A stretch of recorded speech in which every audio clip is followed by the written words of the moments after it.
감사드립니다. 죄악이 가득한 이 세상 속에서 오늘도 말씀으로 빛으로 인도하여 주시는 은혜 감사를 드립니다. 우리가 주님 온전히 따르지 못하고 방황하던 죄인들을 의의 길로 인도하여 주심을 감사를 드립니다. 오늘도 거룩한 제단 앞에 나온 주의 사랑하는 백성들, 이제 한 해를 정리하는 때입니다. 오늘도 그렇게 기쁨과 감사로 주님께 예배를 드리게 하시니 감사를 드립니다. 후회스러운 일들 너무 많지만 그 주의 도우심 바라며 길이요 진리요 생명 되시는 예수 그리스도를 오늘도 의지하기를 원합니다. 오늘도 이런 우리들 불쌍히 여겨주셔서 저희의 소망을 받아주시고 오늘도 귀하고 복된 아름다운 예배가 드려지게 인도해 주옵소서. 오늘도 성령이여 함께하여 주옵소서. 성령이여 오늘도 장악하여 주옵소서. 오늘도 불같은 성령이 이 제단 위에 쏟아지게 해 주옵소서. 예수님 이름으로 기도하옵나이다. 아멘.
내게 부르짖어라.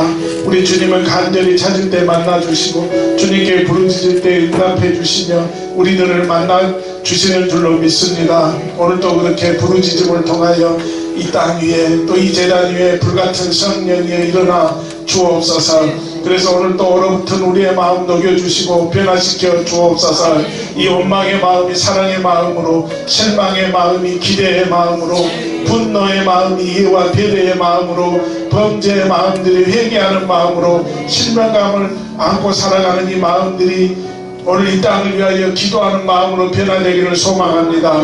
성령이여 오늘도 일을 하실 수 있사오니 역사하셔서 그렇게 성령으로 충만케 하셔서 그 일을 위하여 부르짖는 기도가 우리 가운데 늘 선행되는 역사가 있게 해달라고 두 손 번쩍 들고 주여 사창하시고 통성으로 기도하시겠습니다. 주여 주여 주여. 하나님 우리가 어떠한 경우를 할지라도 기도를 쉬는 죄를 범하지 않기를 원합니다. 오늘도 성령이 함께하여 주셔서 오늘도 그렇게 간절하게 부르짖는 자에게 우리 주님은 만나주시고 그렇게 부르짖을 때 응답해 주시는 줄로 믿습니다. 우리 주님 이 땅에서 승천하는 그 모습을 지켜보았던 많은 사람들 중에 성령의 임재를 사모하며 기도하며 그렇게 성령의 뜨거운 역사를 체험했던 사람은 불과 120명 뿐이었습니다. 그렇게 성령을 선물로 주시겠다는 주님의 말씀 그대로 믿고 기도하던 사람들에게 성령이 임하였음을 기억하며 오늘도 우리가 그렇게 간절하게 말씀 붙잡고 기도하기를 원합니다. 또 기도할 때에 간절하게 성령을 사모하기를 원합니다. 주님 우리들의 메마른 심령 속에 불같은 성령의 역사를 뜨겁게 체험하게 하셔서 하루하루의 삶 속에서 성령의 열매들을 주렁주렁 맺히게 주옵소서. 또 삭막한 세상에서 그렇게 오늘도 성령의 그 열매들을 맺는 일에 저희들이 열심내게 하셔서 그 일을 위하여 오늘도 늘 기도 쉬지 않게 하시고 말씀 붙잡고 나아가는 우리가 되기를 원합니다. 날마다 하나님의 말씀을 들으며 상고하며 하나님께서 주시는 비전으로 충만케 해줘서 하늘의 능력과 권세 가지고 주님의 나라 넓히는 그 일에 쓰임받게 해 주옵소서. 예수님 이름으로 기도하옵나이다. 아멘.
여호와여 나의 대적이 어찌 그리 많은지요.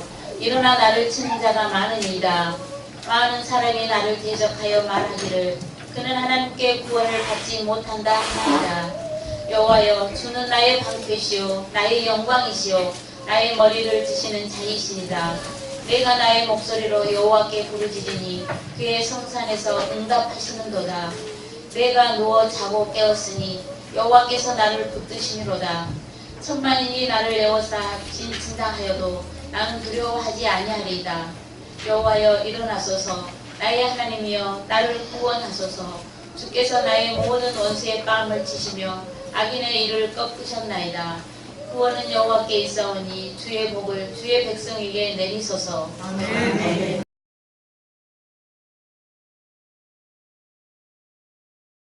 그 스포츠를 보거나요, 아니면 이제 그런 영화 같은 것을 볼 때에 막 이렇게 손에 막 땀이 나면서 우리가 긴장하면서 집중할 수 있는데 그때가 어느 때예요? 가장 막 긴장감 있고 막 박진감이 넘치고 막 우리가 정신없이 막 그것에 집중하려고 하는 그 순간은 우리에게 위기가 닥쳤을 때요, 그 위기를 잘 넘어서는 그 모습. 우리 예전에 막 그 영화 같은 거, 액션 영화, 그 다이하드 같은 거 보면 막 주인공이 금방 죽을 것 같은데 또 어떻게 막 살아나가지고 하는 막 그런 모습들을 보면 우리가 거기에 그냥 온통 정신이 빠져서 막 보거든요. 여러분, 스포츠도 역시 마찬가지입니다. 나에게 위기가 왔을 때 그 위기를 잘 넘는 그런 모습들, 그런 모습들을 보면 아까 공을 찰 때도 공이 들어가려고 할 때 그러니까 우리가 상대방에게 골을 넣는 그것보다도요, 그걸 우리가 실점할 수 있는데 그걸요 누군가가 기가 막히게 잘 막아서서 그것을 그냥 그 기회로 삼는 모습들, 이런 것들을 보면 더 열광하거든요. 여러분, 오늘 본문을 보면요, 이 본문의 다윗이 그렇게 위기를 넘어서서 마치 그 위기를 즐기는 자와 같은 그런 모습을 보게 됩니다. 그러니 하나님께서 그를 사랑할 수밖에 없었고 그를 믿을 수밖에 없는 줄로 믿습니다. 우리는 내 앞에 위기가 오면 어때요? 먼저 누구 탓에? 네? 나에게 위기가 오면 누구 탓한다고? 내 탓에? 네, 남 탓. 우리는 남의 탓을 먼저 해. 하나님 먼저 탓하지요. 하나님 탓해. 그런데 다윗은요, 그 위기의 순간순간마다 어디에서도 하나님을 원망하는 모습은 찾아볼 수 있다 없다? 없다는 것입니다. 오늘도 역시 오늘 본문을 시작하기 전에 거기 보면 타이틀이 뭐 있어요? 다윗이 그의 아들 압살롬을 피할 때 지은 시 그랬어요. 시. 여러분, 도끼의 발등을 찍히는데 어느 때가 제일 아프다고? 믿는 도끼의 발등 찍힐 때가 제일 아프다고 배웠어요. 근데 발등이 찍히면 다 아파요. 어떤 발등이든지 찍히면 아프다니까. 믿는 거든 안 믿는 거든 내 발등 찍히면 아프다고 안 아프다고? 아파. 그럼에도 불구하고 다윗은 지금 그 믿는 것 차원이 아니라 지금 이 압살롬이 누구라고? 자신의 아들이라는 거예요. 여러분들 자식들한테 배신 당해봤어요? 안 당해봤지. 그 아픔을 모를 거예요. 누가 당해봤다고? 아니, 그놈이 배신해봤자 뭐 얼마나 배신했겠어. 탈적 배신하면은 주일날 교회 가자 그러니까 대답해놓고 토요일날 나가는 것밖에 타대. 그 아버지를 배신하는 그 아들의 모습 속에서요, 다윗은 오히려 그럼에도 불구하고 하나님을 원망하지 아니하고 하나님을 찾았더니 하나님께서는 그에게 다시 나라를 되찾아주고 이스라엘의 역사 속에서 다윗과 다윗과 같은 그런 큰 왕은 없었다. 그래서 다윗을 부를 때 다윗 무슨 왕? 다윗을 부를 때 무슨 왕? 다윗 대왕 그러잖아요. 대왕. 우리도 세종을 부를 때 세종 대왕 하는 것처럼 이스라엘도 다윗을 부를 때 다윗 대왕 그랬다니까. 왕 중에서 제일 큰 왕이다. 근데 그가 그렇게 큰 왕이 될 수밖에 없었던 것은 그건 다른 거 아닙니다. 그는 모든 삶이요 철저하게 누구를 바라보고 우리 하나님을 바라보고 하나님을 믿고 하나님을 의지하는 삶을 살았다는 것입니다. 절대 여러분 그래서 보세요. 3절 1절에 아니 3편 1절에 보니까 그래. 여호와여 나의 대적이 어찌 그리 많은지요. 우리는 어때? 하나님 왜 나는 원수가 많습니까? 내 인생은 왜 이렇습니까? 라고 그렇게 할 만한데 다윗은 그렇게 하지 않죠. 내 대적이 많은데 3절에 보니까 뭐라고 그래요? 여호와의 주는 나의 무엇이요? 방패시요 나의 영광이시요 나의 머리를 드시는 자신이다 그랬습니다. 하나님께 오히려 영광 돌리고 있어. 하나님께 영광 돌리고 있어. 우리 집사님은 명근이한테 배신 당해놓고 그래 하나님 영광 돌려봤어? 그랬지. 그런다니까. 근데 다윗은 안 그랬어. 압살롬 오히려 욕하지 않고 하나님께 오히려 뭐 했다고 영광 돌리고 있어요. 세상 사람들 보면 이 다윗은 뭐한 사람이요? 정신 나간 사람이지. 얼빠진 사람이지. 지금 자신이 갖고 있는 그 왕권, 그 당시 왕권은 뭡니까? 그 당시 가지고 있는 왕권은 뭐예요? 신이요? 그 왕권, 여러분 우리도 그러잖아요. 우리 왕권 그 왕정 시대에 그때 그 왕은 뭐예요? 이 땅의 주인이잖아. 주인이요. 우리는 그 한 사람 위해서 우리는 있는 사람들. 오직 누구만이 진정한 주인이요? 왕이 주인이잖아. 왕이. 나머지는 다 소모품이라니까. 소모품이에요. 나라도 누구 것이고 왕 것이고 그러잖아요. 그런 시대예요. 지금 시대가 아니라 지금 시대는 완전히 다르지요. 그때는 왕은 무소부재잖아요. 말 한마디에 사람이 죽고 살아. 말 한마디에. 지금은 여러분 보세요. 지금 대통령이요. 전쟁 중에 대통령이 전쟁합시다 한다고 해서 전쟁해?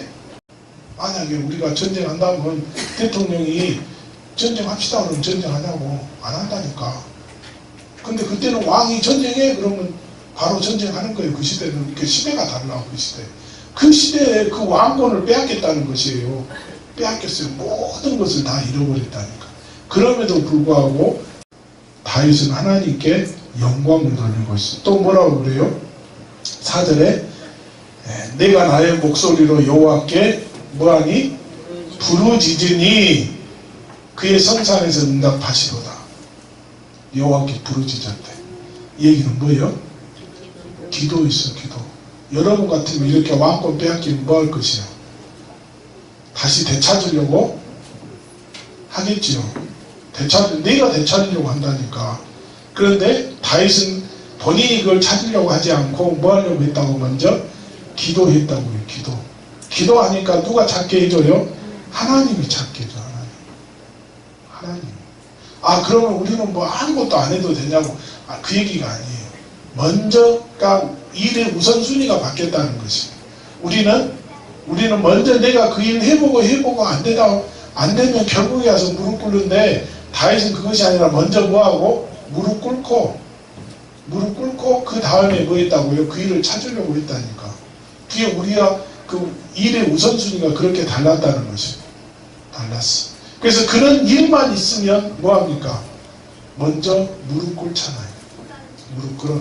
그래서 하나님께 먼저 물어보고 하나님 뜻이 어디에 있는가를 깨닫고 알고 그리고 그 다음에 일을 했다는 것이. 이게 우리와 다른 점. 그래서 저와 여러분도 무슨 일을 할 때 항상 뭐가 선행이 돼야 돼? 기도가 선행이 돼야 돼. 기도가. 그래야 내 앞에 위기가 찾아오니까, 내 앞에 어려움이 있으니까, 고난이 있으니까 그것들을 뛰어넘는 역사, 그 역사, 그게 출발은 어디서부터다? 우리의 기도에서부터다라고 하는 것을 분명히 깨달아야 될 줄로 믿습니다. 할렐루야. 그러니까 성산에서 응답이 왔어요. 하나님께 응답이 왔죠. 응답을 갖고 있으니까 6절에 보면 천만인이 나를 에워싸 짐친다 해도 내가 두렵다 두렵지 않다? 두렵지 않아요. 두렵지 않아. 왜? 내가 하나님이 주시는 응답이 있으니까. 근데 우리는 응답 받고도 불안해하잖아. 그걸 믿을 수가 없잖아. 믿지 않아. 그러니까 하나님이 역사해줘요, 안 해줘요? 안 해주는 것입니다. 안 해줘. 저와 여러분들이 그렇게 기도했으면, 그렇게 응답 받았으면 오늘 그렇게 믿고 나가는 저와 여러분들이 돼야 될 줄로 믿습니다. 할렐루야. 그렇습니다. 여러분 보세요. 우리는요, 매 순간순간 위기가 우리 앞에 얼마나 많이 닥쳐오는지 모릅니다. 우리는 죽는 그 순간까지 위기와 함께 싸워야 돼요. 위기와 함께 싸워야 돼요. 근데 그걸 싸우는 데 있어서 정말로 찔러 마지 못해서 하는 것이 아니라 오늘 다윗처럼 그 위기 앞에서 내가 기도하면서 그 위기를 즐기면서 그 위기를 뛰어넘는 그런 역사가 있기를 주님의 이름으로 축원합니다. 할렐루야. 여러분 보세요. 8절에 그러지요. 구원은 여호와께 있사오니 주의 복을 주의 백성에게 내리소서. 지금 다윗이 지금 그 땅에 있는 백성들 지금 형편을, 처지를 지금 생각할 그런 상황에 놓여 있어요? 아니잖아. 아니야. 그럼에도 불구하고 그는 오히려 이런 상황이면 누구한테 복 달라고 얘기해야 돼? 나에게 복 달라고 얘기하지. 무슨 백성들에게 복 달라고 그렇게 이야기하겠어요? 그렇게 기도하겠어요? 그럼에도 불구하고 그는 구원은 여호와께 있사오니 주의 복을 주의 백성에게 내리소서. 할렐루야. 그렇습니다. 그래서 우리 주님도 그렇게 그 전도인들을 파송하면서 너희가 그 집안에 들어가면 가장 먼저 무엇을 빌어라? 평안을 빌어라. 평안을 빌어라. 네. 그래서 저와 여러분들이요, 원망할 일이 있으니까, 하나님 찾으면서 불평하고 할 일이 있으니까, 그럴 때 그렇게 원망하지 마시고 그 입술을 가지고 뭐해라? 복을 빌어주어라. 상대방을 향해서 복을 빌어주십시오. 아멘. 그러면 그 복이 그 가정이든 아니면 나에게든지 그대로 임하게 되는 줄로 믿습니다. 어떠한 경우를 할지라도 우리는 저주에서는 된다 안 된다? 안 된다는 것이. 안 돼. 그래서 항상 그렇게 내 앞에 있는 그 위기를 기도로 극복하고 감사로 극복하고 그렇게 해서 우리 하나님 어디에서든지 나를 보면 다윗을 믿었던 것처럼 우리도 그렇게 믿는 그 믿음의 복이 우리 가운데 충만할 수 있기를 주님의 이름으로 축원합니다.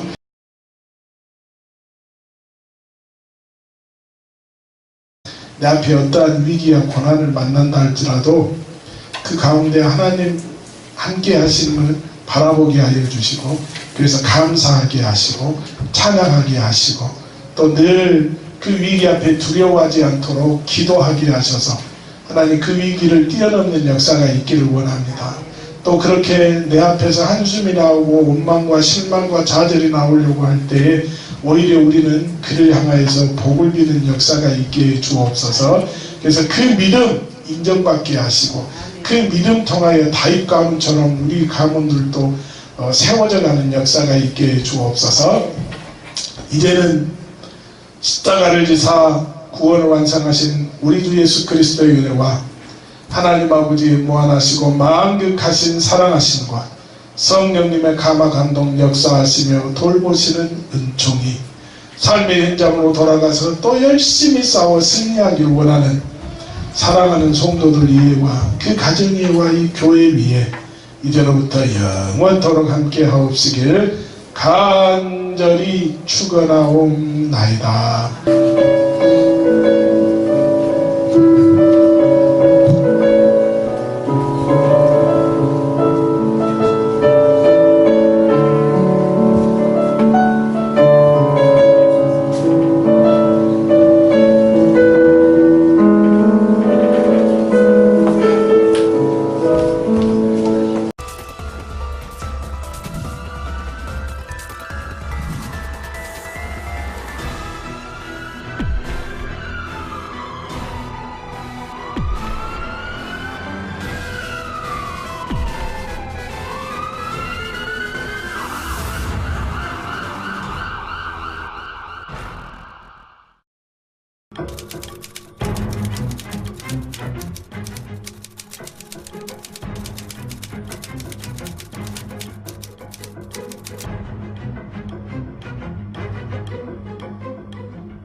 지금 대한민국은 자신이 예수라고 주장하는 21세기 메시아들과 함께 온갖 위장수법을 동원한 이단 종파가 독버섯처럼 번지고 있다.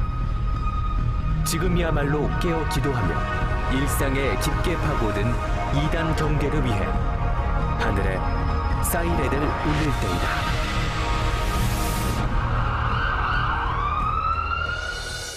안녕하십니까. 이단에 대한 대처 능력과 분별력을 키워낼 부TV의 선한 사역 프로그램 이단 사이렌의 박지현입니다.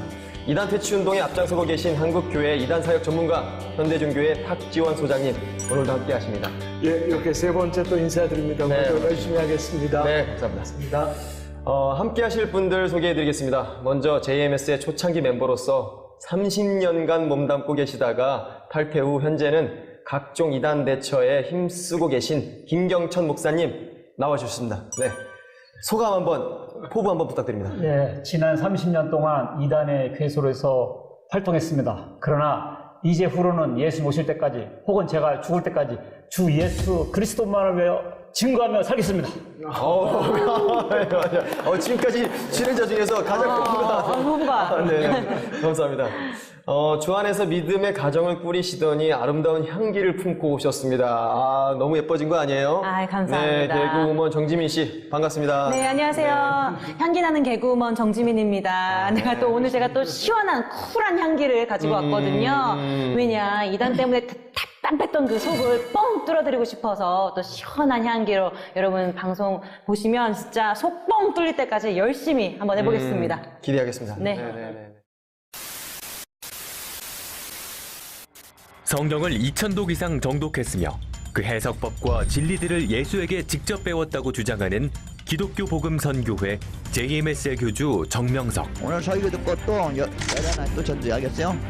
급기야 자신을 재림예수라 칭하며 예수의 육신인 본인과 성관계를 맺음으로써 구원에 이를 수 있다는 교리를 내세워 수많은 여신도들은 정명석의 성적 농락의 희생양이 되고 말았는데, 지난 1999년 여신도 성폭행 문제가 가시화되자 해외 도피에 나섰던 그는 8년 만에 중국 공안에 의해 검거돼 2009년 4월 대법원으로부터 강간치상, 준강제추행 등의 혐의로 징역 10년형을 선고받았다. 그리고 10년이 지난 2018년 2월 전자발찌를 차고 출소한 메시아 정명석은 여전히 건재하다. 예수님은 33살까지 나는 34살 바로 이 죄인 일을 주의 이 허무맹랑한 교리와 직통 계시에 의한 신비주의로 계속되는 우상화 작업. JMS의 적극적인 위장포교에 속수무책으로 당하는 청소년과 청년 대학생들의 피해가 멈추지 않기에 그들에게 보내는 경고장이자 비상사태를 선포하는 사이렌은 오늘도 울부짖을 수밖에 없다. JMS는 이름 자체가 교주의 이름이에요. 지저스 모닝 스타라고 변명을 하지만 사실은 정명석의 이니셜 첫 이름이죠. 그렇죠. 네네네네. 그 현재 그 JMS의 그 신도 수가 지금 현재는 얼마나 되나요? 정확히는 잘 모르겠는데 해외에도 있으니까 국내를 중심으로 보면 한 2만 명 내외가 되지 않을까 이렇게 생각합니다. 와, 아직도 그렇게. 예. 정명석 교주의 10년간의 복역을 마치고 지난 2월 18일에 출소를 했습니다. 기독교 복음 선교회 일명 JMS의 교주 정명석 씨가 10년간의 복역을 마치고 18일 대전 교도소에서 출소했습니다. 이 단체의 교주인 정명석 씨가 10년간의 복역을 마치고 18일 오전 9시경 대전교도소에서 출소했습니다. 신도로 보이는 10여 명의 사람들과 경호 담당자들이 이를 저지했고 취재진의 질문에 정 씨는 묵묵부답으로 대응했습니다. 그 전자 발찌를 차고요. 맞죠? 예. 지금도 차고 있는 상태이신 거죠? 예. 정명석 출소에 따른 그 JMS의 향후 전망, 앞으로 좀 어떻게 보십니까? 2018년을 희망과 기쁨의 부활의 해로 명명했어요. 총회장 정명석 씨가 10년 형기를 마치고 출소한 해를 부활의 해로 표현한 것이 의미심장하죠. 정명석의 출소는 내실을 다지고 결집시키는 원동력으로 작용할 것 같습니다. 그리고 자기가 억울하게 누명을 써서 갔다 왔기 때문에 그래서 계속해서 그런 이미지 변신을 꾀하려고 노력할 겁니다. 저는 또 시사고발 프로그램에서도 많이 봤었고요. 뉴스에도 나오고 심지어 지금 전자발찌까지 차고 있잖아요. 근데 어떻게 와해가 되지 않고 계속 현존한다는 게 저는 이해가 안 되거든요. 소장님, 어떻게 이럴 수가 있는 건가요? 어떻게? 그런 신천지 구원파 우리가 1, 2회 다루었고 오늘 JMS잖아요. 근데 네. 이단 한번 빠져지면 기차 바퀴가 세모나다 해도 믿을 수밖에 없는 영적인 안타까움을 겪을 수밖에 없습니다. 그래서 성경은 경계와 예방하고 또 이단을 만날 때 한두 번 훈계한 후에 멀리하고 인사도 하지 말고 집안에 들이지도 말아야 된다라고 분명히 말씀하셨고요. 또 마태복음 24장 24절을 보면 악한 영의 역사에는 이적과 기사가 있을 수 있기 때문에 항상 종교 문제는 이단 문제는 겉만 보고 판단하지 말고 한 번만 더 확인하고 한 번만 더 검증해야지만 되는데 결국 이 각 세대들의 상황을 너무 잘 깨고 있다 보니까 아이들이 필요한 거, 청년들이 필요한 거, 어른들이 필요한 거, 특별히 지난 회에도 말씀을 드렸지만 거울을 좀 삼아야 될 게 있을 것 같아요. 제가 20년 전인가 초창기에 JMS에 있는 자매를 한번 구출했던 적이 있었거든요. 그랬더니 그 자매가 저한테 하시는 이야기가 이제 저 사람들이 이단인 거 확신한다고. 그래서 전 속으로 와 됐다 싶었는데 연이어서 하는 이야기가 하지만 저 사람들에게 받은 사랑은 내가 절대로 잊을 수가 없을 것 같다고. 그럼 우리의 사랑은 뭔가라는 것에 한국교회의 건강함과 사랑과 섬김과 나눔이 또 이 문제를 해결할 수 있는 근본적인 문제가 안 될까 생각이 듭니다. 네, 그들도 늘 막 연구하고 끊임없이 발전을 하고 있다는 게. 예, 계속 업그레이드, 업데이트 되어지죠. 예. 경계를 해야 되는 것 같은데, 정명석 교주가 수감된 10년간 JMS에 어떤 변화가 있었어요? 교회 합병이 있었어요. 한 300개 교회가 있었다고 하면은 100개로 줄이는 그런 것이 있었죠. 옛날에는 최대 비용을 들여서 최소 효과를 봤다면 그래서 작은 교회들이 많잖아요. 그러면 세금만 많이 나가고 그리고 교회가 작으니까 전도 영향도 떨어지고 그래서 이렇게 교회 숫자는 줄이고 교회는 대형화하면서 그렇게 했고요. 그리고 또 교리적으로 바뀌었어요.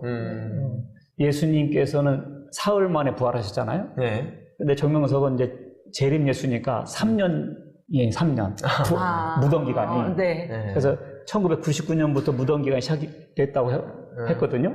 2002년도에 부활을 해야 돼요. 그 2002년도가 우리나라 한일 월드컵이 있었지 않습니까? 그러니까 월드컵은 자기가 재림주라는 표적이라는 거죠. 표적. 4강까지 간 것도. 월드컵 얘기 신천지 하나님의 교회도 다 자기들 때문에 4강 들었다고 하는데 JMS도 그렇군요. 예. 서로 가져다가. 네. 그랬었는데 그때 법적 문제가 해결이 안 됐어요. 10년형 감옥 가게 되니까 그래서 부활의 기간을 14년으로 늘려버렸습니다. 그냥 늘렸어요. 늘렸어요. 3년에서 그냥 14년으로. 네. 그런데 2018년에 나왔는데 2018년에 동계올림픽 있지 않습니까? 네네. 그것도 그러니까 자기가 나온 해 동계올림픽 열린 거죠. 그거 갖다 붙이기 선수네요, 그냥. 네. 그 자기 대전 교도소 수감 번호가 1178번이거든요. 네. 근데 우리나라 남북 한반도 길이가 1178km예요. 와. 이런 거를 보면 우리는 웃지만 그 사람들은 소름 끼치죠. 그렇게 보겠죠. 1시에 기도하고 7시에 기도하고 8시에 기도해서 그러니까 1178이라고. 새벽 1시에 기도하고 예. 그 다음날 오후 1시 기도하고 그 다음 오후 7시에 기도하면 어이구야. 팔자가 펴진다. 이게 아주 아니, 저 뭐 개그 짤 때 이런 거 짜거든요. 근데 그런 것처럼 하나하나 어떻게 딱딱딱 들어맞게끔. 근데 정말 말씀하셨듯이 믿는 그 사람들은 얼마나 막 소름 끼치게. 그러니까. 진짜 1시 막 1시, 7시 막 이러면서 얼마나 기도를 하겠어요. 근데 저는 또 궁금한 점이요.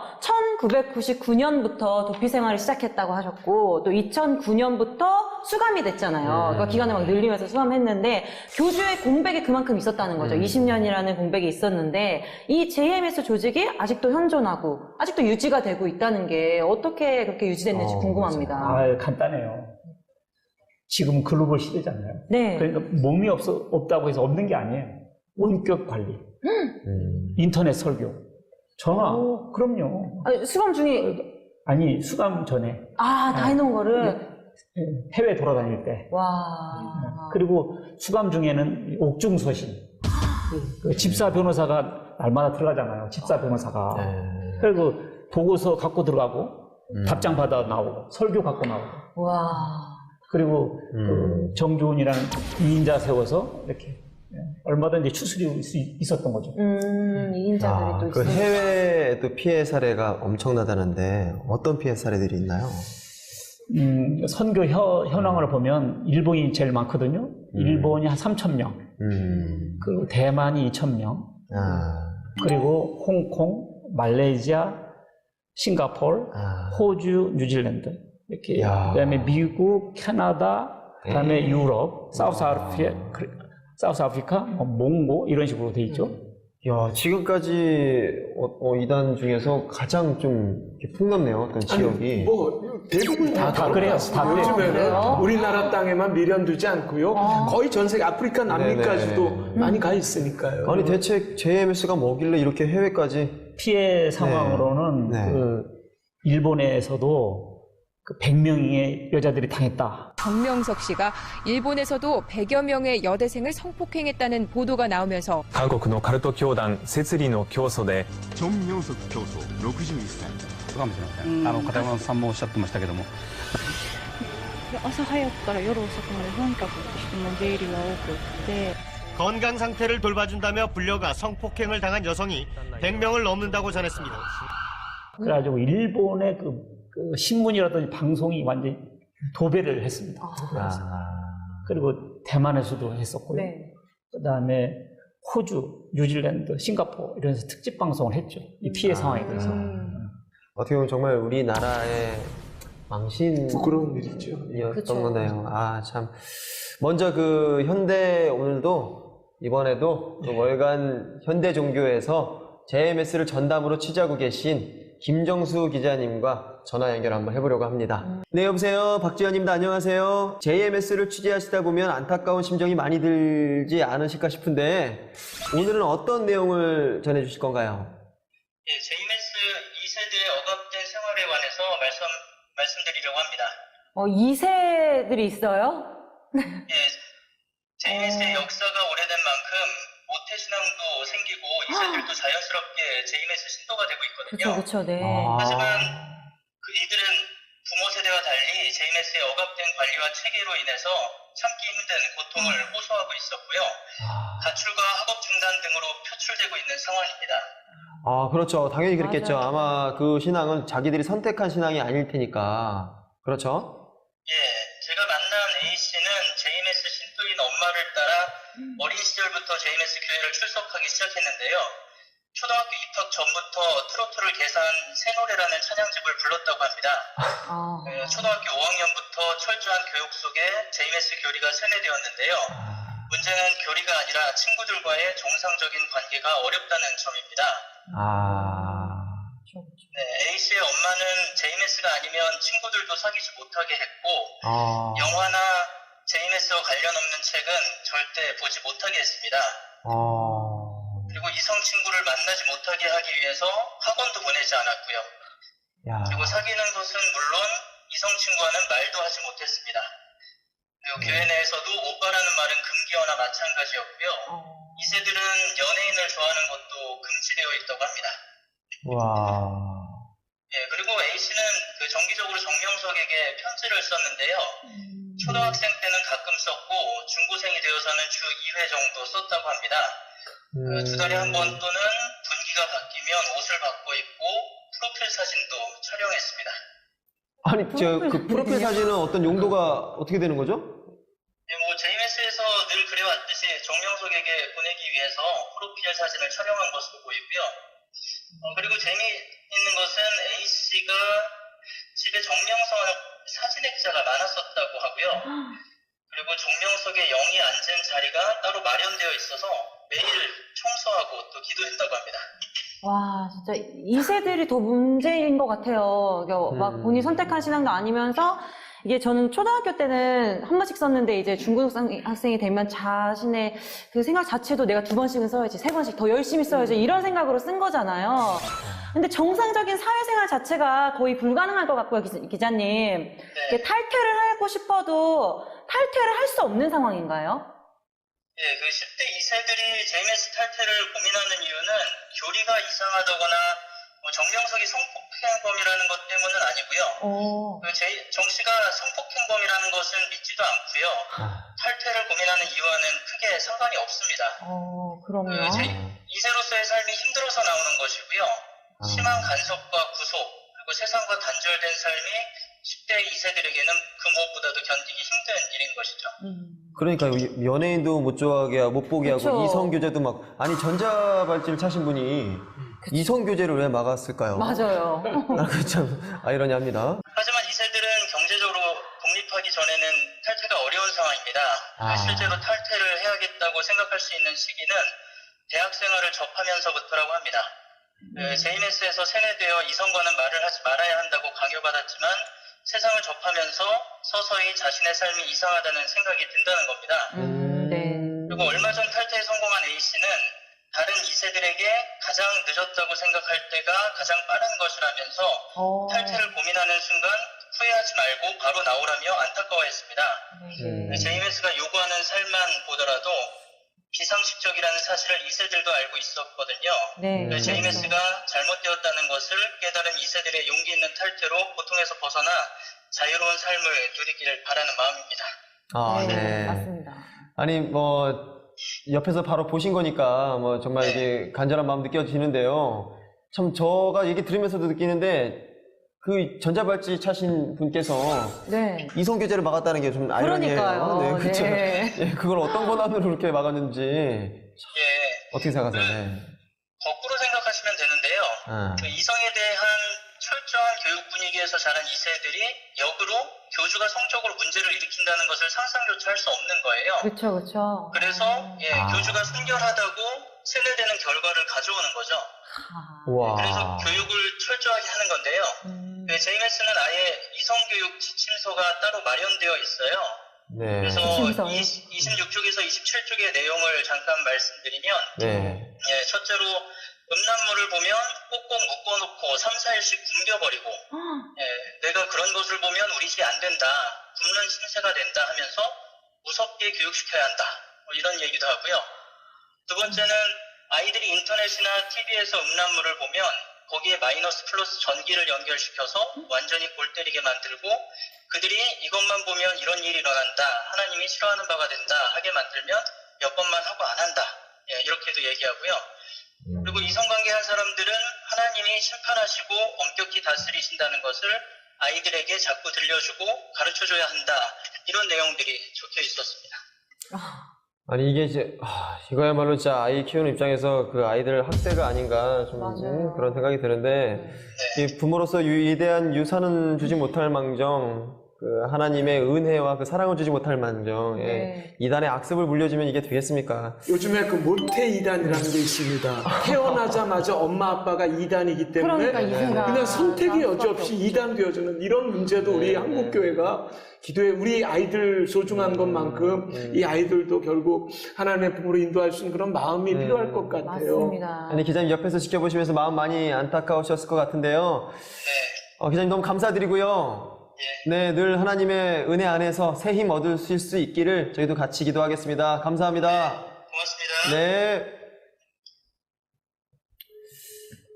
대체 어떤 교리들로 미혹하기에 수많은 사람들이 대를 이은 고통에서 벗어나지 못하고 있는 것인지 지금부터 JMS의 민낯을 하나하나 공개해 보려고 하는데요. 이름하여 연관 검색어 토크 탑5입니다. 이제 진짜 실상을 바로 알아야지 현혹됨이 없을 거잖아요. 지금부터 더 집중하셔야겠습니다. 네. 자, 5위에서 1순위까지 확인해 보겠습니다. 먼저 탑5 보여주세요.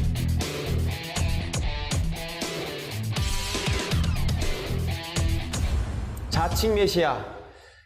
네. 드디어 대놓고 자칭 메시아 나왔습니다. 이게 본인이 스스로 메시아라고 칭하는 거군요. 그렇죠, 목사님? 네. 거기서는 그 시대별 메시아론이라는 게 있어요.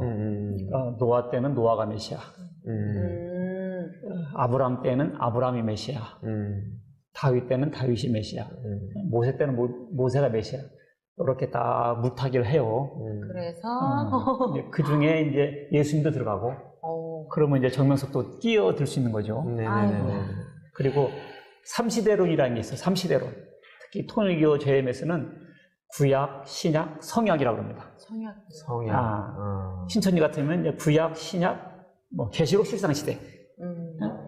또 안상훈 같은 경우는 구약, 신약, 종말론 시대 이런 식으로 정명 JMS에는 구약, 신약, 성약이라고 합니다. 성약.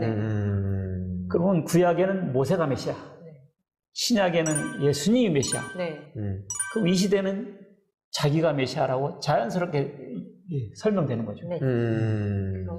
그래서 모세는 종급으로 구원시킨 거고 예수님은 아들급으로 구원시킨 것이고 자기는 신부급으로. 그러니까 예수님께서 십자가 지셔서 다 못 이룬 구원 사역을 자기가 신부급으로서 이룬다. 그런 거죠. 아니 근데 그렇게 당당하게 막 그럴듯하게 자칭 메시아라고 하는 사람이 법정에서는 자기가 메시아 아니라고 했다는데 그게 정말인가요? 당연히 아니라고 하죠. 왜냐하면 피해자들이 정명석이 메시아라고 하니까 그런 세뇌된 상태에 살았기 때문에 항거 불능해서 강간을 당했다고 하잖아요. 그러니까 자기는 메시아라고 한 적이 없다 이렇게 말을 하는 거죠. 재판에서는 불리하니까. 또. 거기서는 그것을 모사라고 합니다. 모사. 그러니까 선한 거짓말. 하나님께 영광을 돌리는 거짓말은 괜찮다. 소름 끼치네요. 신천지로만은 모략인데 그래서 그가 메시아 사명을 부정한 것은 모사했다는 거죠. 모사. 네, 그래서 몇 교회가 나오긴 했죠. 그 얘기를 듣고. 그 사람들이 거기서 좀 실망. 정명석이 이거 진짜 모사가 아니다. 나는 진짜 메시아가 아니다. 이런 말까지 했었어요. 그러면 무죄로 나오든지. 그쵸. 그렇게 했는데도 오히려 10년형이 받아버리니까 거짓말은 거짓말인데. 그렇죠. 그러니까 이것은 뭔가 이렇게 되는 거죠. 그러니까 어떻게 깨어있는 사람이 있었네요. 약간 그 상황에 맞게 횡설수설하는 어떤 그런 현상인 건데 이게 통일교의 교리와 비슷하다고 말씀을 하셨는데 정명석 씨도 통일교 출신이잖아요, 맞죠? 거기서 영향을 받은 어떤 그런 거겠죠? 또 모든 이단들이요, 이 계보가 있어요. 그래서 나중에 우리 시청자 여러분들께서 그냥 단편적인 이단만 보지 말고 이단이 어떤 계보로 해서 지금의 신천지, 지금의 JMS, 지금의 하나님의 교회가 있는가를 보면 재밌기도 하고요. 큰 도움이 좀 되어질 수 있거든요. 그래서 이 정명석 씨는 통일교에서 몇 년 동안 강사 출신인 건 확실합니다. 그런데도 이 사람은 그냥 주인으로서 둘러봤다라고 통일교 출신이라고 하지 않는 부인은 이거는 많은 분들의 증언으로도 받아들이기는 좀 어렵죠. 통일교회 교리하고는 유사한 부분들이 많은 것으로 알고 있습니다. 거기서 배운 걸로 이렇게 사실은 참 똑똑하신 것 같습니다. 그렇죠, 네. 말문이 참 막히는데 그 탑4로 한번 넘어가 보겠습니다. 보여주세요.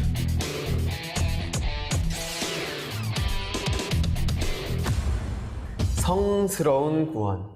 네, 이 성자 한자로 지금 다시 잘 보셔야 됩니다. 성스러운 구원. 그러네요. 이성스러운 구원이었네. JMS의 교리 저변에 성적인 코드가 깔려 있다는 거죠. 네.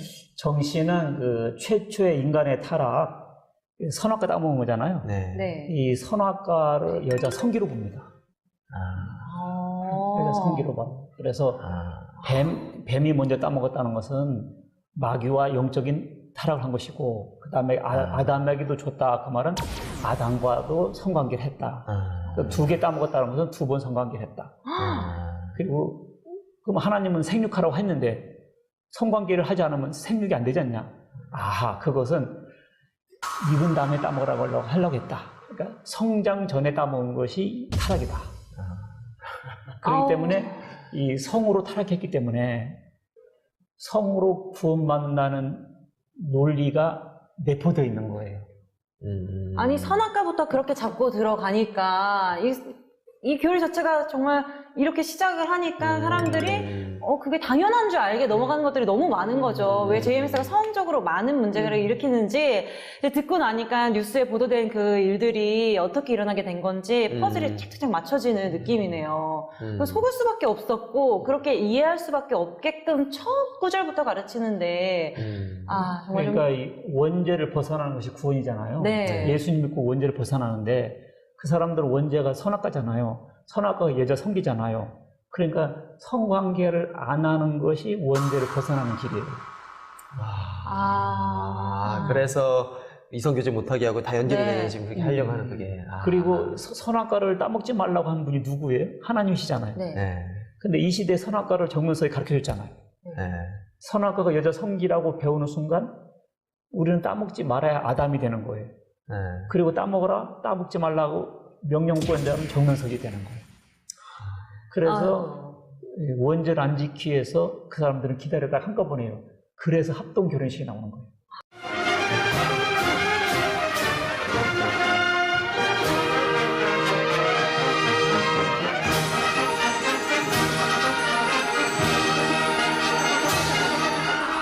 정면석이 허락한 사람은 원죄와 상관이 없는 사람이 되는 거예요. 네. 그런 게 어딨어. 막 정말 해버리고 싶네요. 합동 결혼식도 다 그 통일교에서 계속 나오는 그런 거랑. 벤치마킹한 샘플링한 것들이. 네, 머리를 많이 쓰셨어. 머리 많이 쓰셨어요. 아니, 근데 연세도 많으시고, 체구도 좀 작으시고, 그런 것 같은데, 가까이서 보셨잖아요. 그런 성향이 좀 이게 성스러운 구원을 쓸만한 그런 성향도 그러신 분이었어요? 글쎄요, 창세전부터 네. 적그리스도로 쓰임받기로 기록된 것이 이유겠지만은 제가 보기에는 좀 한이 많이 맺혔던 사람 같아요. 시골에서 살았고 가난했고 못 배웠고 못생겼다는 한이 강했던 사람이에요. 그런데 이제 서울에 올라와서 성경 공부 빙자해서 자기가 예수라고 재림 예수라고 가르치기만 하면 이 모든 것이 다 해결되지 않습니까? 신도들도 여자 성도 권력, 있고 하니까. 돈, 모든 성 문제가 다 해결됐습니다. 그렇게 이제 어릴 때 눌리면서 자랐던 그게 또 그런 어떤 근성을 또 만드는 것 같다는 생각이 좀 드는데 계속해서 한번 탑3 한번 확인해 보겠습니다.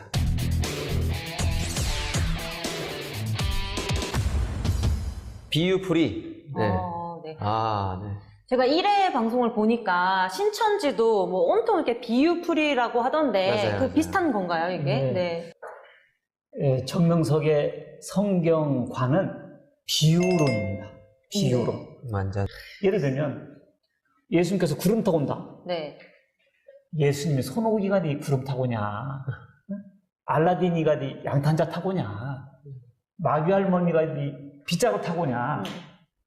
구름은 사람이다, 사람. 하나님 영이 예수님에게 들어가서 글을 썼잖냐. 그게 구름 타고 오고 예수님의 영이 내 몸에 들어와서 나를 통해서 역사한다. 그러니까 내가 구름이고 나를 믿고 따르는 수많은 사람이 구름이다. 사람들이 많으면 구름대 같다고 하지 않나요? 구름 탄다는 것은 바로 사람들을 자기를 믿고 따른 사람들 수만 명이 바로 구름이다 이렇게 부른다는 거죠. 그러니까 하늘에서 이렇게 구름 타고 올 것 같지 않은 사람들한테 그런 말이 먹히는 거죠.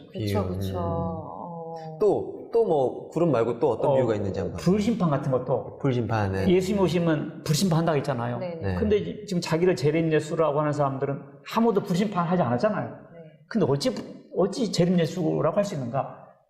말씀을 부리라고 하는 거죠. 말씀. 야고보서 보면 혀는 곧 불이요 그랬거든요. 그리고 예레미야 5장 14절을 보면 네 입에 있는 나의 말로 불이 되게 하고 그리고 예레미야서 23장 29절에 보면 내 말이 불 같지 아니하냐. 반석을 치는 방망이 같지 아니하냐. 하나님의 말씀은 불이라고도 했고 방망이라고도 했어요. 그러니까 불심판한다는 것은 실제로 불심판하는 것이 아니고 불같은 말씀을 전해서 믿고 따르면 구원, 안 믿으면 지옥. 불심판이 바로 그런 말씀의 심판이다. 그러니까 내가 지금 말씀으로 불심판하고 있지 않냐. 그러니까 재림 예수가 되는 거죠. 아휴, 그러니까. 진짜. 이게 얼핏 들으면 이게 뭔가 이렇게 그럴듯해요. 그러다가 그러니까요. 갑자기 정명석이 마지막에. 그러니까 기승전 정명석 이렇게 끝나더라고요. 모든 이야기를. 그런데 그 예수님께서 누가복음 17장 29절로 30절 보면 인자의 때는 소돔과 고모라 성 같을 것이다 그랬거든요. 근데 소돔과 고모라 성에 떨어진 불이 실제 불이에요. 그러니까 예수님께서 오실 때도 실제 불인 거죠. 그렇죠. 그리고 이 양반이 그 전가의 보도처럼 쓰는 구절이 베드로서 3장 7절입니다. 여러분들 시청자들 한번 계시면 찾아보세요. 베드로서 3장 7절 보면 성경 공부가 반갑네요. 베드로서 3장 7절 보면 이런 말이 있어요. 이제 하늘과 땅은 그 동일한 말씀으로 불사르기 위하여 그랬거든요. 여기 말씀으로 불사른다고 했지 않냐. 말씀으로. 그러니까 3장 8절부터 13절까지 하늘은 불에 타고 체질은 불에 녹아진다는 이 대표적인 종말론 구절이 있거든요. 근데 예수님께서 그랬다는 거예요. 정명석한테. 이것은 문제고 답도 성경에 있느니라. 그래서 자기가 창세기 1장부터 찬차 읽었대요. 그랬더니 등잔불 밑에 어둡다고 3장 7절 바로 한 앞절에 답이 들어간 겁니다. 뭐라고 돼 있냐? 이제 하늘과 땅은 동일한 말씀으로 불사른다고. 여기 말씀으로 불사른다고 했지 않냐? 그래서 이봐라 말씀이다 이렇게 주장하는 거거든요. 근데 이걸 자세히 보면 동일한 말씀으로 불사른다 그랬잖아요. 말씀으로 불사른다는 앞에 동일한이라는 단어가 있어요. 동일한. 이 동일한 것이 어떤 것이냐 보면 3장 5절부터 보면 하나님께서 이 세상 창조하실 때 그냥 창조한 것이 아니에요. 말씀으로 창조했잖아요. 그 다음에 홍수 심판할 때 그냥 홍수 심판한 거 아니에요. 홍수 심판하시겠다고 하고 홍수 심판하신 거예요. 이와 같이 이제 하늘과 땅은 그 동일한 말씀으로 하나님께서 불심판하신다고 하셨기 때문에 그 말씀하신 그대로 불심판하겠다라는 뜻이에요. 그렇죠. 아하. 불심판한다는 뜻이지 말씀 심판한다는 것이 아니에요. 그렇죠. 말씀이 불이 아닌 불이 말이 아닌. 근데 말장난한 거죠. 그러니까 말장난한 거죠. 예수님이라는 분이 어떻게 성경도 그렇게 사기치고 가르칠 수 있는가? 그러니까 그 배우의 영은 예수님이 아니고 마귀다. 그렇죠. 명쾌하게 딱 마지막에 말씀하신 것 같네요. 아니 그렇게 끼워 맞춘 게 30개나 된다는 말씀이신 거죠? 30개가. 들어보면 다 맞는 것 같은데요. 딱 틀려요. 그럼요. 딱 들리죠. 그렇죠. 아니 그 30개 다 궁금하네요. 한번 들어보고 싶네요. 그러니까. 시간 관계에서 다 들어볼 수 없는데. 그럴싸한 것들로 자꾸만 이렇게 하니까요. 궁금하네요. 따로 한번 관심 가져서 공부하도록 하겠습니다. 기대가 됩니다. 탑2는 뭘까요? 보여주세요.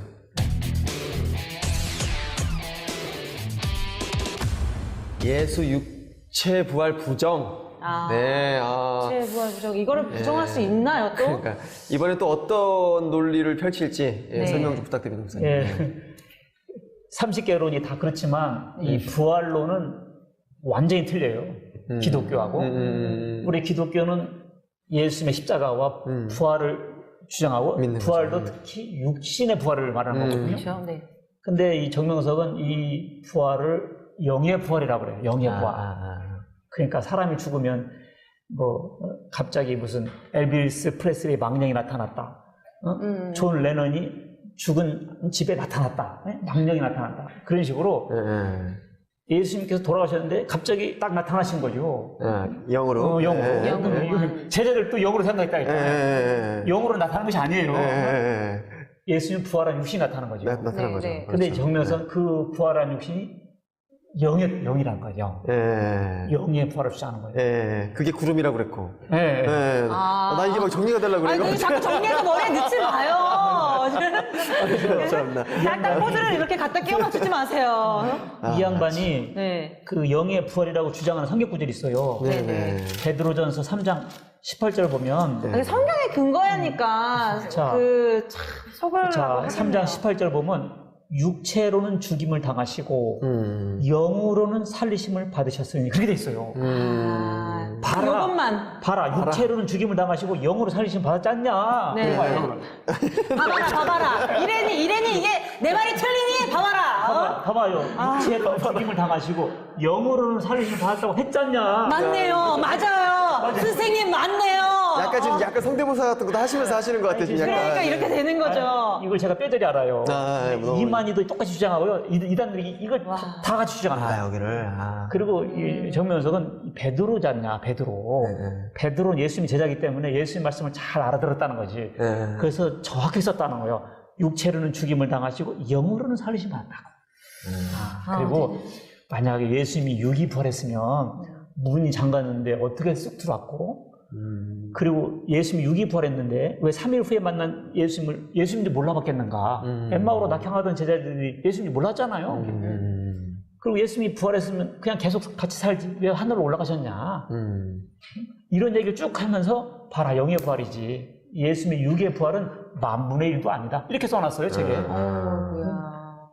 그래서 기독교 복음 선교라고 하는데 십자가의 보혈의 능력도 그 다음에 부활도 부정하는데 무슨 기독교 복음 선교입니까? 그런데 이 성경 구절을 자 보면요. 영어 성경 보세요. NIV 성경 보면 He was put to death in the body but made alive by the Spirit 이렇게 돼 있어요. 이 말은 그가 육체로는 죽임을 당하셨는데 성령께서 살리셨다. 그러니까 베드로의 오순절날 설교 보세요. 사도행전 2장 보면 너희들이 십자가에 죽였지만 하나님께서 그를 살리셨다. 이 베드로 설교거든요. 베드로는 빈 무덤도 가본 사람이잖아요. 부활한 예수님을 직접 목도한 사람이에요. 베드로는 죽으나 살아 거꾸로 매달리면서도 예수님이 육이 부활했다라고 증거한 사람이에요. 그런데 갑자기 베드로전서에서 헛소리 했겠어요? 베드로는 예수님이 영의 부활을 말한 게 아니에요. 육이 죽으셨지만 하나님이 살리셨다라고 그 주장을 늘 하던 대로 한 거예요. 맞습니다.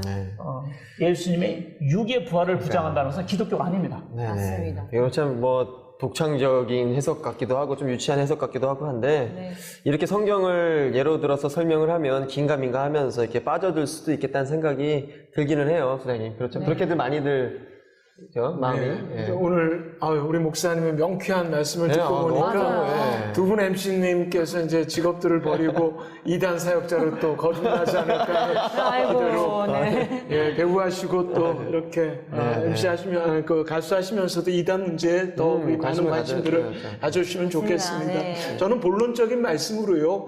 성경에 더하지도 빼지도 말라 하셨던 그 말씀에 자의적이고 문자적인 해석에 우리가 또 이렇게 미혹되지 않도록 항상 말씀 중심에 서서 살아갈 수 있는 그런 마음들로 교회에서 가정에서 성경 공부에 더 투철하게 열심히 한다면 우리 목사님처럼 분명하게 지적하고 이단에 빠지지 않을 수 있는 가능성은 누구에게나 열려있다 생각합니다.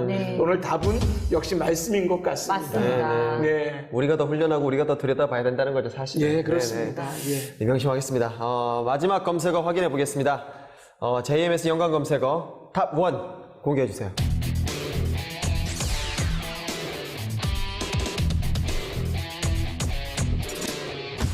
상록수. 네, 올 것이 왔습니다. 상록수, 성상납을 돕는 조직으로 드러났죠. 그렇죠. 원래는 뭐 월성이라고 했다가 악명이 높아지니까 상록수, 그 다음에 또 지금 뭐 신앙스타 이렇게 이름을 계속 바꿔요. 주님의 신부다라고 하죠. 네네. 그래서 엄청 띄워줘요. 그 단체를요? 아니 그 신앙 스타가 되기 위해서, 상록수가 되기 위해서 아무나 되는 게 아니에요. 많은 자원자가 있는데 그 중에 몇 사람을 이렇게 지명해서 허락하는 거죠. 상록수는 정명석과의 성관계를 위한 대기조로 500여 명 정도가 있다며 JMS에서는 예수의 육신인 정명석과 성관계를 맺음으로써 구원에 이를 수 있다는 교리를 가르치고 있다고 폭로했습니다. 이것은 정명석 씨에게 전달하기 위해 작성된 여신도들의 프로필들입니다. 프로필에는 비키니 전신 사진과 신장, 몸무게, 학교 정보 등이 자세히 적혀 있으며 선생님을 열렬히 사랑한다는 고백도 눈에 띕니다. 그래서 그 상록수로 임명받으면 막 축하해주고 박수 쳐주고 그러죠.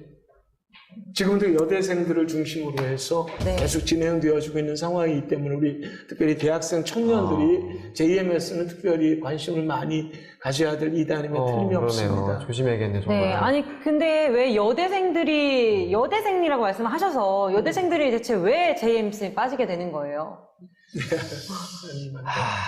성경 공부에 있습니다. 성경 공부. 이것도 네. JMS가 처음에 그 재즈 댄스, 노래, 스포츠, 모델, 활동 등 화려하고 감각적인 문화로 접근을 해요. 그 다음에 이제 인성교육을 하자. 그게 이제 성경 공부죠. 그래서 이 잘못된 교리를 서서히 주입하게 되는 거죠. 그러면 이제 경계심이 누그러뜨려지고, 그래서 성경 공부를 통해서 미혹되면 여기가 거기야? 이렇게 알아도 못 나오는 거죠. 뭔가 그 마음이 이제 이미 자기가 하고자 하는 일 때문에 이제 꼬셔오고 그걸 이렇게 이런 거야. 그래서 아닌 것 같은데 이미 내 하고자 하는 일을 좀 내가 도와줄게라고 해놓은 상태니까 자기의 꿈이랑 연관을 막 시켜버리니까 이게 쉽게 나올 수는 없겠다는 생각이 좀 드네요. 근데 그렇잖아요. 저희도 뭐 너 한 번에 뭐 공주파 나가볼래? 막 이러면서 모델 시켜줄까? 이러면 여대생이 내가 그렇게 예쁜가? 라고 하면서 관심은 살짝 갈 수가 있잖아요. 요즘엔 중고등학생들도 많이 빠지는데 얘네들은요 드럼 가르쳐주겠다, 베이스 기타 가르쳐주겠다, 아이돌 시켜주겠다 이러면 뭐 춤, 그러니까 아이들의 청년들에 맞는 이런 성향들을 잘 분석하는 것 같아요. 그러니까요. 진짜. 그럼 대학가에서 활약을 하는 그 JMS 위장 동아리가 많다고 그러던데요. 하여튼 럭비공 같아요. 이번에 평창 동계올림픽이 잘 끝났지만 평창 올림픽의 의전단 모집 광고를 거짓으로 JMS에서 냈다가 딱 걸렸어요. 그리고 패션쇼에 참여해주겠다라고 하는 식으로. 그래서 이제 올림픽까지 건드리는 이단들 중에 JMS가 이번에 큰 사고 하나 쳤고요. 교계 내에서 이단으로 규정한 기독교 복음선교회, 일명 JMS가 평창 동계올림픽을 사칭해 의전단을 모집했다는 주장이 제기됐습니다. 젊은 청년들의 열심과 열정을 이단들은 절대로 놓칠 수가 없죠. 그래서 각 대학마다 동아리 활동들을 저희도 몇 번 취재를 했는데 외국어 대학교 같은 경우는 성경연구반이라는 단체가 있었고요. 산업대학교 지금 과기되었던 곳은 축구부 동아리도 있었고 수화 동아리, 치어리더 동아리, 뭐 응원 동아리. 그래서 각 학교마다 동아리 이름들이 다른 가운데 이제 들어가서 나는 열심히 볼 찰 거야 축구부니까. 근데 선배가 야 이렇게 축구 잘하는 녀석 오랜만에 들어왔는데 게다가 너 기독교인이네 잘 됐다 우리 교회 한번 놀러 올래 라는 방식으로 해서 이 대학 안에 이 JMS가 동아리 활동들을 꽤 오랫동안 지금까지도 저도 지금 기독교 대학에서 강의를 좀 하고 있는데요. 저희 학교는 기독교 신학대학인데도 이 한 과에 요번에 JMS가 5명이나 발견됐습니다. 그래서 이제는 일반 대학을 넘어서 기독교 대학 안에까지도 활동들이 점점 더 많아지는 것 같아요. 자, 여기저기에 다 이렇게 들어가 있군요. 그렇죠. 그 JMS도 포교할 때 엄청난 이 시간과 집념을 필요로 하는 것 같아요. 그렇죠? 결혼하려고 해도 조건이 있어요. 네. 조건이 어떤 거가 있죠, 또? 그 중에 하나가 전도를 3명 이상 해야 돼요. 아이고. 그리고 그 팀플레이 전도도 있어요. 이거 뭐냐면 전도만 하는 사람, 돈만 내는 사람, 관리만 하는 사람. 네네. 이렇게 해서 한 명을 이제 수료시키는 거죠. 그래서 그 축구, 배구 대회를 해요. 네. 축구는 혼자 못 하잖아요. 그쵸. 하고 싶어도. 네. 유니폼 다 입고 리그전을 펼치고 거기에 당당히 참여하고 멋있잖아요, 남자들은. 그렇죠. 너무 재밌잖아요. 네. 너무 인성 교육이 딱 들어가죠. 그리고 그게 30개월이 딱 들어가죠. 아까 말씀해 주셨던.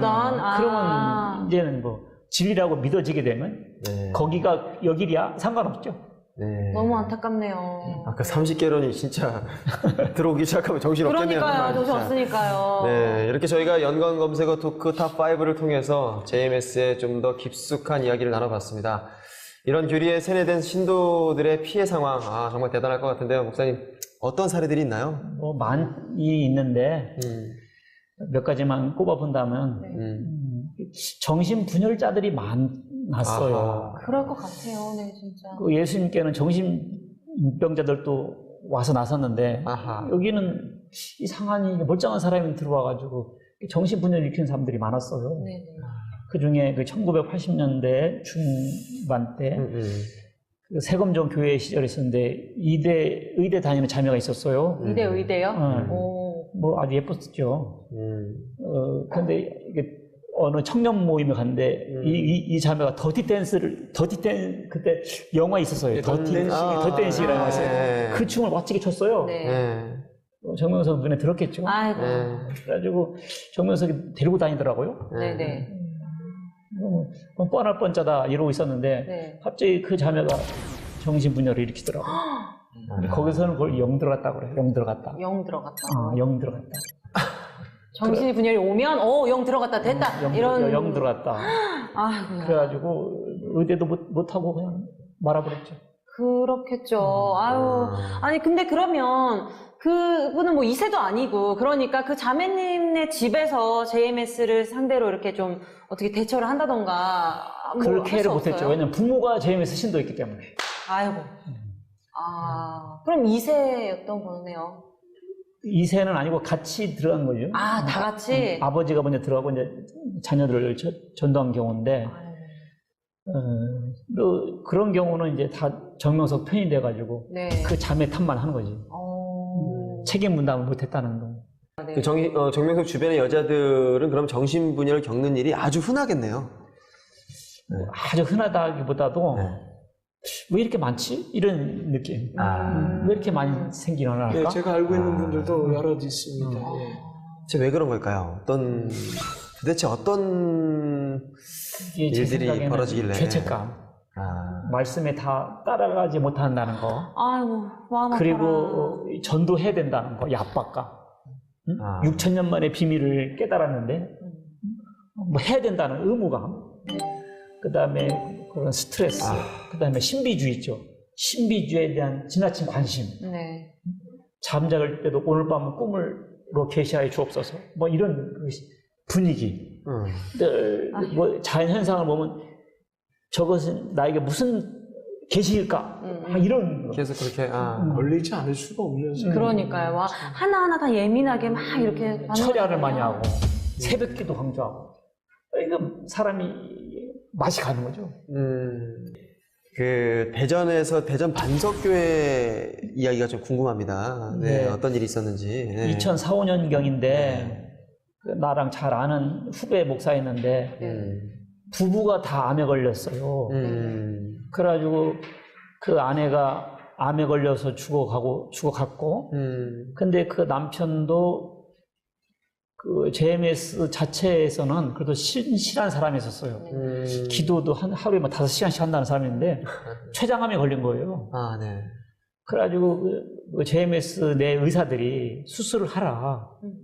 그래가지고 임시방편으로 이렇게 조금 자기네가 그것도 살게 해놨는데 이제 본격적인 수술을 하자. 근데 안 하더라고 이 양반이. 저도 좀 받으라 그랬는데 이 양반이 믿는 구석이 있었어. 그러면은 정명석 교주가 병 낫게 해준다고 보고를 듣고 내가 너는 살려주마 이렇게 한 거죠. 그러니까 예수님께는 뭐 38년 된 사람도 그냥 고침받았고 옷만 만져도 고침받았잖아요. 그렇죠. 재림 주님께서 내가 넌 살려주마 했으니까 그걸 탁 철도까지 믿은 거죠. 아이고. 야. 네. 그래서 어떻게 됐어요? 그래가지고 결국 죽었죠. 아유, 진짜 병원에 가셨어야죠. 아프시면 교주가 낫게 하는 게 아닙니다. 병원에 가세요, 제발. 네. 아이고. 거기서라도 어떻게 좀 다 그분을 보고라도, 어떻게 교수님이 못 고쳤지? 막 이렇게 의구심을 갖고, 여러분 지금 뭐 이렇게 계신 그 곳에서 조금씩의 의구심을 갖고 좀 깨어나셨으면 좋겠어요. 네. 혹시나 그분들은 이제 그런 어떤 정신분열, 그리고 결국에는 그걸 이겨내지 못하고 혹시 자살 하시는 분들이 많이 계신 건 아닐까 싶긴 한데 어떤가요? 자살률이? 자살하는 사람도 더러 있더라고요. 거기서는 자살하면 지옥 간다고 가르치고, 그리고 재림예수를 만났는데 자살할 이유가 없거든요. 근데 자살하는 사람들이 심심찮게 많아요. 37살 먹은 청년이 있었는데, 대학교 1학년 때 JMS 전도됐어요. 그러니까 이제 군대까지 가서도 이제 JMS 활동을 열심히 했었죠. 그리고 2006년에 이제 대학 졸업을 했는데, 이제 아르바이트도 하고, 하는데 이제 어느 직장에 오래 근무를 못 하는 거예요. 그런데 이제 아버지한테 그냥 쌍욕을 하고, 엄마한테도 쌍욕을 하고, 그래서 이거 안 되겠다고 이제 정신병원에 넣었잖아요. 근데 이제 거기서도 오직 선생님 그러고. 그래서 뭐 37살이나 먹었는데 직장도 못 다니고 결혼도 안 하고, 이거 날마다 선생님 하고 앉아있으니 부모가 얼마나 속이 상하겠어요. 그럼요. 그래가지고 또 빼달라고 하니까 빼줬는데 그냥 며칠 있다가 그냥 자살해버렸어요. 자살 4번 시도만 해서 결국 죽었죠.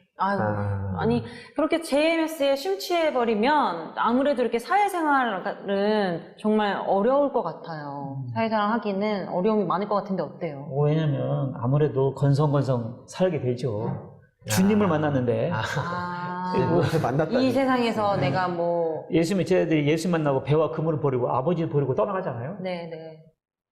이거 똑같은 거죠.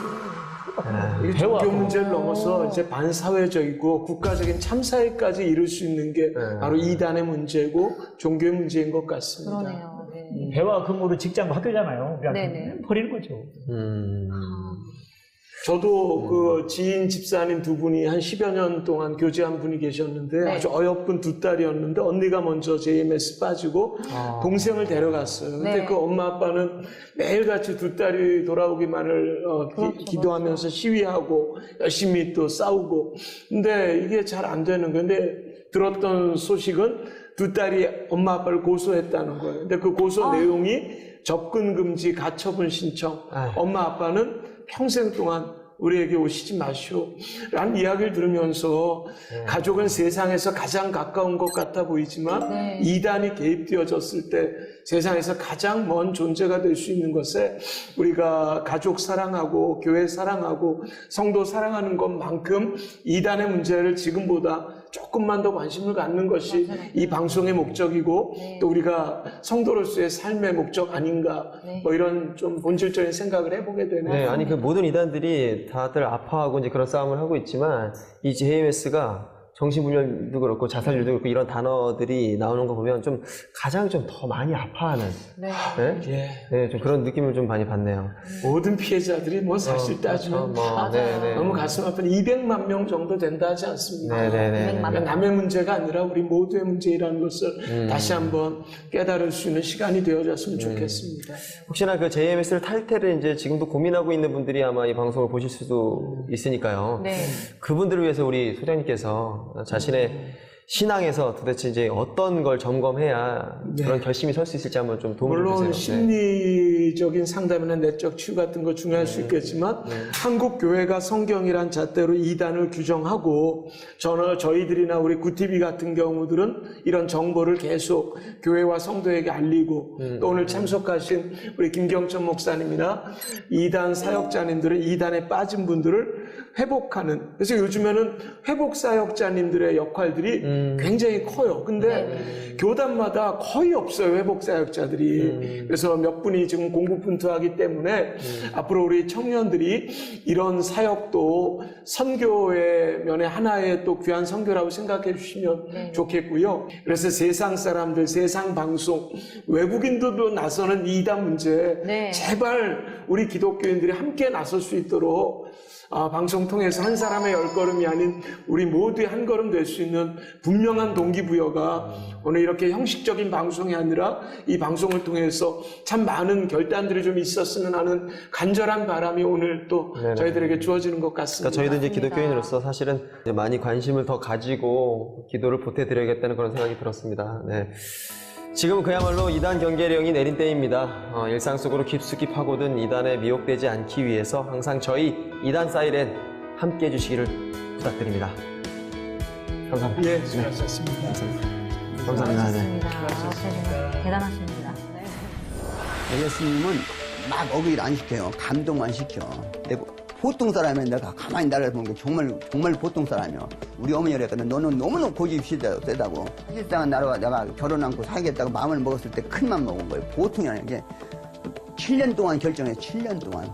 물론 어렸을 때 주님같이 살겠다 했는데 막상 보니까 나 혼자 살 생각하니까 7년 만에 내가 대답했어. 마지막에 너 잘 생각해서야. 다시 생각해봐. 또 생각인데 예수님 무슨 앞날에 나 혼자 살다가 무슨 일 있어요? 이렇게 쓸쓸한 일이 있었지. 잘 생각해봐. 혼자 사니까 너 혼자 사는 거예요, 혼자 사는 거예요. 그게 경쟁이 없고. 내가 살아봤지. 독신비 얼마나 어린지 아냐? 혼자 사니까. 나 너무 그런 얘기 하지 말라고 헷갈리니까. 얘기하지 마. 나 혼자 결정하게. 알았어. 그래서 7년 동안 결정했어, 7년 동안. 그래, 7년 만에 결국 그렇게 하겠다고 결심했어. 아주 약발른 사람이 있어요. 속 따르고 겉 따르고요.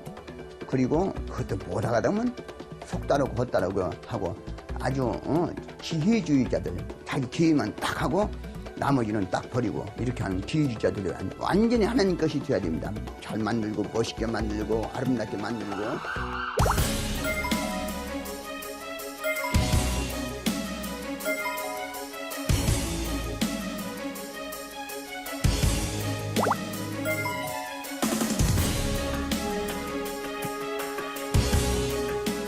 오늘은 데살로니가 후서 2장 9절 10절 말씀으로 인사드리겠습니다. 악한 자의 나타남은 사단의 활동을 따라 모든 능력과 표적과 거짓 기적과 불의의 모든 속임으로 멸망하는 자들에게 있으리니 이는 그들이 진리의 사랑을 받지 아니하여 구원함을 받지 못함이라. 진리를 믿지 않고 불의를 좋아하는 모든 자 심판만이 기다리고 있습니다.